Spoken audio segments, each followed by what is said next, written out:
Bonjour, aujourd'hui dans ma série sur les 25 points à ne pas manquer avant d'acheter, on fait la capsule numéro 3 sur 5. Les détails du point 11 à 15 immédiatement après ceci.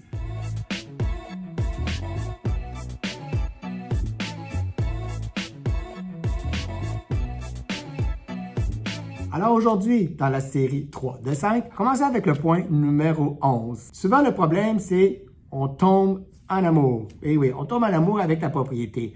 En bout de ligne, si on veut faire l'acquisition de cette propriété-là, c'est parce qu'à la base, on a tombé en amour avec la propriété. Et c'est tout à fait normal. Sinon, on va faire d'autres visites, on va passer justement à une autre propriété.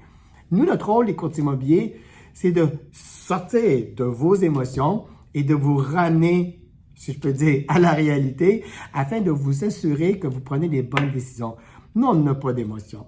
On n'ira pas recevoir la famille dimanche après que vous allez passer chez le notaire. L'été prochain, on ne fera pas un party piscine à la maison dans la belle cour en arrière. C'est vous qui allez le faire. Alors là, notre travail est justement d'être très objectif dans tout ça, puis vous dire nos conseils selon le marché, selon ce qu'elle vaut, etc. Qu'est-ce que nous, on en pense. Puis à partir de là, vous allez prendre les bonnes décisions. Le point numéro 12. Souvent, on prend la mauvaise hypothèque. Vous savez comme moi, les gens, pour l'hypothèque, la première chose qu'ils veulent avoir, puis la seule chose souvent qu'ils veulent avoir, c'est le taux d'intérêt. Erreur.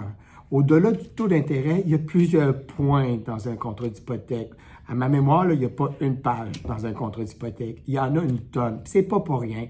Souvent, à partir du moment que le taux d'intérêt est établi, c'est les conditions qui arrivent après qui peuvent être très coûteux. Le petit 0,5 de plus ou moins, si on décide de rembourser l'hypothèque avant le terme, ça coûter pas mal plus que le petit 0,5 que vous avez sauvé pendant 2-3 ans sur votre terme de 5 ans.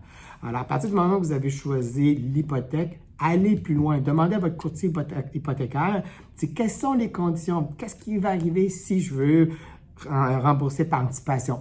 Je veux mettre des dépôts dessus.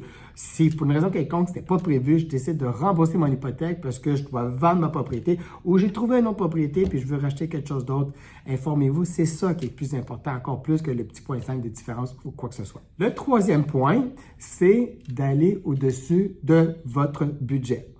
Et oui, souvent, on a tendance à tomber en amour avec des propriétés qui sont au-dessus de notre budget. Alors, si vous êtes au-dessus de votre budget, la première chose, c'est que vous ne visitez pas les bonnes propriétés. Comme j'ai parlé dans les capsules précédentes, faites-vous faire des recherches automatisées par votre courtier immobilier. Avec un budget préétabli, allez visiter seulement des propriétés qui correspondent à votre budget. Puis à partir de ce moment-là, comme je disais, vous n'allez pas être déçu parce que vous visitez une maison qui est exactement ce que vous voulez à 25-50 000 de plus que votre budget. Ce que vous allez visiter comme propriété va être des propriétés qui respectent votre budget. À ce moment-là, toutes les propriétés vont être accessibles pour vous. Alors, lorsqu'il arrivera le temps que ce soit la bonne propriété, bien, ça va être qu'une expérience qui va être positive et enrichissante pour vous. Aucune mauvaise déception. Maintenant, le point numéro 14. On a tendance à penser, parce que c'est la propriété la moins chère, c'est celle-là la plus intéressante. Pas nécessairement. Imaginez-vous, vous avez deux triplex, un à côté de l'autre. Il y en a un qui vaut 600 000, puis l'autre qui vaut 700 000. Bien, s'il vaut 700 000, il y a peut-être, pas nécessairement, mais peut-être une bonne raison qu'il vaut 100 000 de plus. Et en bout de ligne, c'est plus avantageux de payer le 700 000 que d'aller chercher celle à 600 000, puis qu'on a 200 000 de travaux à faire, que celle de 700 000 a déjà été faite. Non seulement il ne faut pas l'avancer, on le met directement dans l'hypothèque, on n'a pas la responsabilité d'engager tout ça.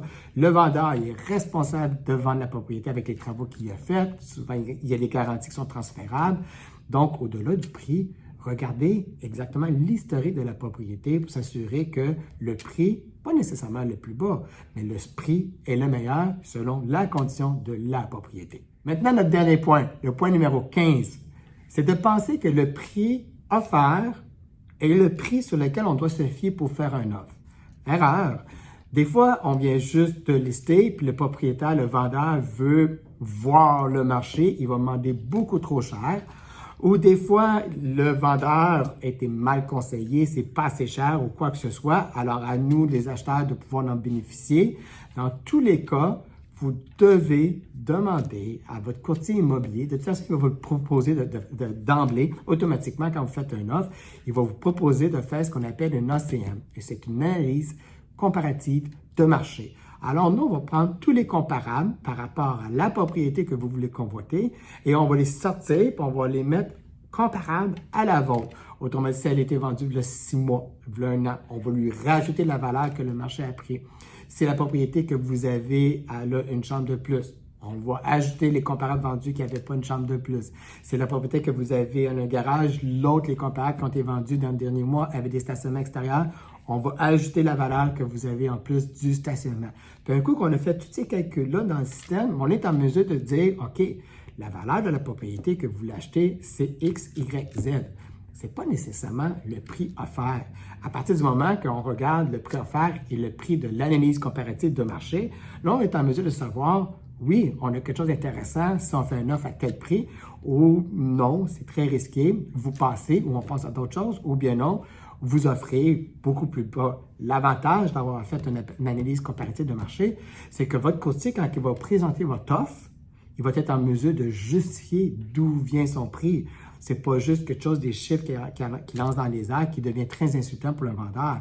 Au contraire, il va être bien préparé, il va le présenter au vendeur et son courtier, il va dire voici d'où on vient avec nos chiffres, les comparables sont de ceux-là, les ajustements c'est ça, d'où on arrive avec notre chiffre, voici M. le vendeur, l'offre qu'on vous fait. Alors sur ce, j'espère que vous avez aimé, merci d'avoir été là jusqu'à la fin. Tant qu'à y être, pesez sur le piton, sur le petit thumbs up là, pour dire que vous avez aimé ma vidéo. Et aussi bien aussi sur le carré rouge, vous abonner si ça n'a pas déjà été fait avec la petite cloche à côté. Et je vous invite également à visionner, si vous n'avez pas eu la chance de le faire, les capsules 2 et 3 dans la même série. Comme ça, vous allez avoir une bonne idée de voir ce qu'on a rendu dans les 15 premiers points qu'on vient de parler. Sur ce, belle journée.